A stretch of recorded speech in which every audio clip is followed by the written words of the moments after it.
I didn't represent anything. I represented me. I represented a motorcycle, a sleeping bag, and a guitar. We have a conversation with Charles Manson because I know Charles Manson better than anybody on the internet. He used to call me and we used to talk, but sometimes the conversations got pretty filthy, as my mom would say. And I'm just warning you, this video can be filthy at times. We'll clean it up because YouTube don't really allow filthy. But my mom would probably still say, Michael Allen, that's filthy. Okay, let's give this some context before we get into the conversation here. It's actually a really interesting conversation. And when I say filthy, I mean, it's like two guys that are, one guy's in state prison and another guy, it was me, we're just talking like guys. Pretty much Manson's talking like a guy that's in state prison. And then I sort of follow along with that. So there's some swear words in here. Manson didn't really swear a lot, but in this conversation, he swears a lot. It's pretty filthy at times. And he just calls me up out of the blue all the time. For 20 years, he did that. Phone would ring, pick it up. It would be Charles Manson. He would just talk. And this time he started talking about what it was like at the ranch with the girls. And it really gets interesting.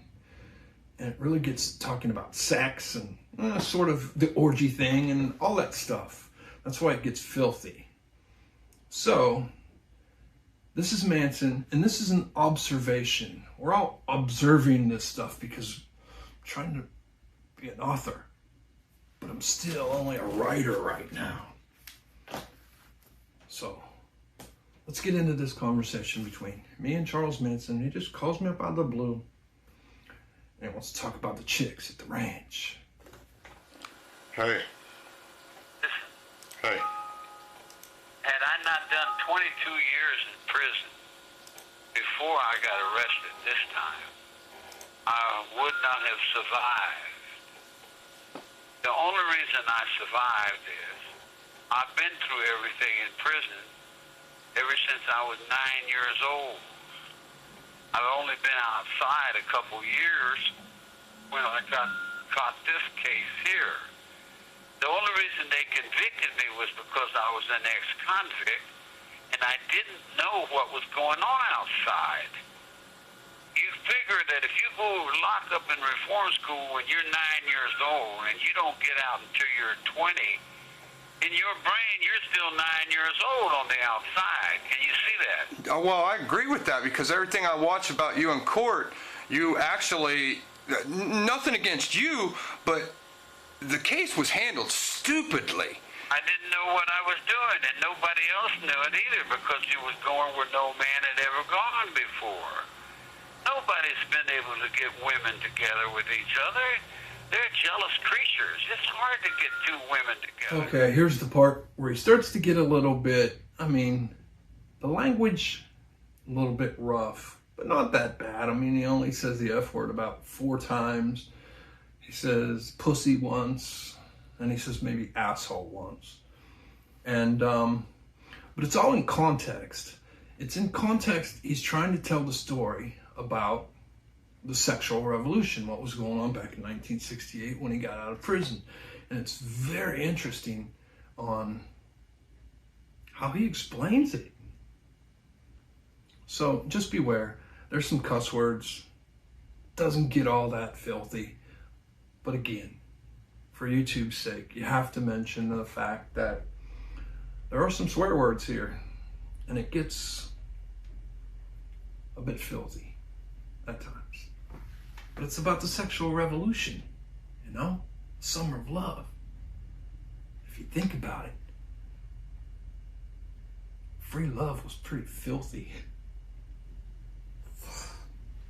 They're jealous creatures. It's hard to get two women together. Oh, I know that. Impossible. And here comes along a nobody from prison who ain't even been out of prison long enough to spell his name right. He's got 35 women up and doing whatever, you dig? Oh, yeah. And not paying them. I mean, you can get a whole bunch of people together if you pay them, but you try to get two people to be friends with each other without barking at each other and lying to each other and playing all them society civilization games. You know, it's almost impossible. We went where nobody had ever went before, not thinking about it. It just happened, man. So when it happened and it came down on me and I got all the blame for it, I wasn't nobody's leader. I wasn't going nowhere to be leading nobody. All I was fucking everybody I could because I got no pussy for fucking 20 years, you dig? You made up for that. Well, I mean, it was no sex revolution. Everybody was doing it. I just getting my share, that's all. Did you do every one of those girls? I did every one of those girls and anybody else I could get hold of, man. You know, because that's the way I was raised. I was raised up in people's assholes, man. I got no inhibitions about no sex. Oh, I know. I understand that. And sex is sex. I ain't got no homosexual in my brain. You know, everybody does what the fuck ever they want to do as far as I'm concerned. I ain't in no closet. I'm not covering up or hiding about nothing, you dig? You know, there was no inhibition in my bed. Everybody did what they wanted to do. There was no shame. There was no shame in the game. There was no inhibition from an inmate in a California hang-ups. Or, you know, if there was, they didn't hang around very long because, you know, we boned to the bone, man. We got down like you're supposed to. Like a caveman full of cave girls, you know? Really? Yeah, we just did whatever we did. Everybody walked around naked, foreplay for 2 or 3 months, and we'd all get together and just have a big bang, man. Jeez. We sang together. That was our singing. You know, it smelled like, you know, it smelled like sex, man. Oh, yeah? That's the first I've heard of that. Motorcycles, rock and roll, good asses and grass and sex.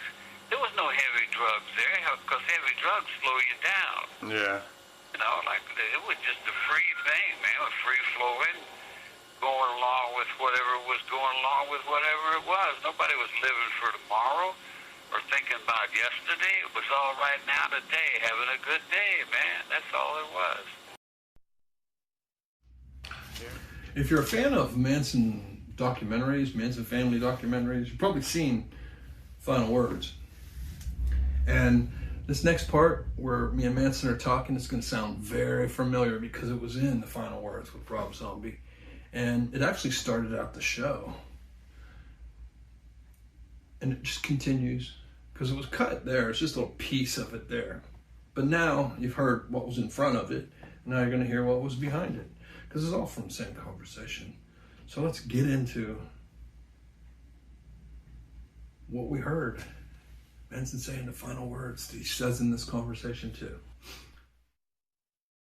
Yeah, they make you out to be this LSD cult leader guy who's controlling people's minds and hanging yourself on the cross, and that was just a bunch of bull. Well, no, what that was old Krishna Vent over the Box Canyon. He did all that 20 years before. He sacrificed 9 or 10 people that blew him up. Don't you remember about the water? Yeah, I know all about that place. Yeah, well, you know, they put that place on me and said I was him. They said that I had done that. I used to come out and hang on the cross and preach on Sunday and all that. I never preached in my life, man. Oh, I know. I could have been a rock and roll star. I could have been a movie star. That's a slow down. I don't want a fucking job. You know, I'd rather have a bite of wine on the beach and be free as a dog, boy, looking for a place to sleep under the bridge rather than go to work. Yeah, I hear ya. Fucking hell, to get a job must be out of your gourd. I just made it to Death Valley, not just here in December, and man, that place is nice, Charlie. I fucking can't believe how secluded it is. Just, it was beautiful. I was trying to get away from civilization. I wasn't trying to rule nobody. Shit, that's as far away from civilization as I've ever been. That place is... What's happening is they've put me in this spot, and I've learned all the things I've learned. It's taken me 40 years to figure this damn thing out, man. I'm the most famous human being, not only that is alive, but the most famous human being that ever lived, and and I'm not even dead yet. I know, that's scary, man. Do you think the fucking's gonna happen when I die and all these youngsters are raised up to see all those people that lied and misused me and beat me and drugged me and set me on fire? What do you think that's gonna... I've told you in other videos that Manson's a harbinger. He tells you about things that are going to happen in the future. You just got to listen to him. This is one of those things in the conversation that he's going to be talking about next, because this was conversation happened a long time ago. This is 25 years now. And he was talking about something that they were talking about last week, last year, year before that, but not up and really until that point. I never even really heard him say these words together, climate change, until just a few years ago. But Manson, he's going to go into it now with me about climate change. Way back then. Was Manson a Democrat? Was Manson a Republican? Was Manson in the CIA, the FBI? Who knows? But he was talking about this stuff well before anybody else came up with the word climate change. Doing what they're doing every day. They're destroying the atmosphere of the water, the trees. From an inmate. The only thing that I ever stood for was weather change, and here's why that worked, you reckon? Yeah. So it comes out like this. Every time I get out of prison, I see the climate change. I see the river is a freeway, and the creek is a shopping mall. Yeah. And the lake is an apartment building. And I say, what damn? It used to go from Frisco to L.A., and there was a lot of wilderness and fishing lodges and creeks and rivers and lakes that would come out into the ocean. And every time I come by, it's like wall-to-wall hamburger stands and international pancakes. And it's just one big cement world, man. What happened to all the fishing lodges? All the fishing lodges are gone because all the creeks are gone. They've taken all the goddamn water and put it off into the fields, the farms. There's other countries that buy up farms and grow food in California, and they don't sell it to anybody. They send it back to their own countries. Yeah, I know. You know, there's lumber companies that don't even work and don't even have anything to do with the United States government. They're sawing the trees down for foreign corporations. They're cutting in your parks, they're lumbering and playing games like that. They're double dealing you and telling you all kinds of shit. That's why that shootout, the last shootout they had, when these guys come to serve the warrant to that other dude. Oh, yeah. On a farm, and they came to serve him a warrant. He just went down and shot out, right, and just died there. You have to, because you know they're going to take you to court and take away your farm. That's what your uncle did, right? Yeah, they're going to confiscate everything you got and put it on investigation and lie to you and cheat you and just give you a piece of paper, and you go back, drive by your pad and go drive by your farm. There's a bunch of Chinese out there, man. They're already doing that shit, Charlie. They're taking, well, you didn't give me no fucking rights, man. You didn't give me no motherfucking rights. It was you that you took your rights away from. Hey, it's because people fucking sell out. It's the money who's did it. The money who did it, there was nobody there. There was no people that stood. Nobody stood up for us. All the children were your children, Mr. Nixon. In this theater, if you don't follow the script of Helter Skelter, they give you a label. They call it conspiracy. It's a clever bit of engineering. The word wasn't designed to describe a secret. It was designed to be a cop-out for the people who are afraid to think outside the program. It's a filthy word used to discard anything the machine can't process. Society, it's a hungry engine. Needs a new book, needs a new movie, needs a definite account every year just to keep the gears turning. Books are static. They're a confirmation for a system that likes its history dead and buried in libraries. These videos, they're something different.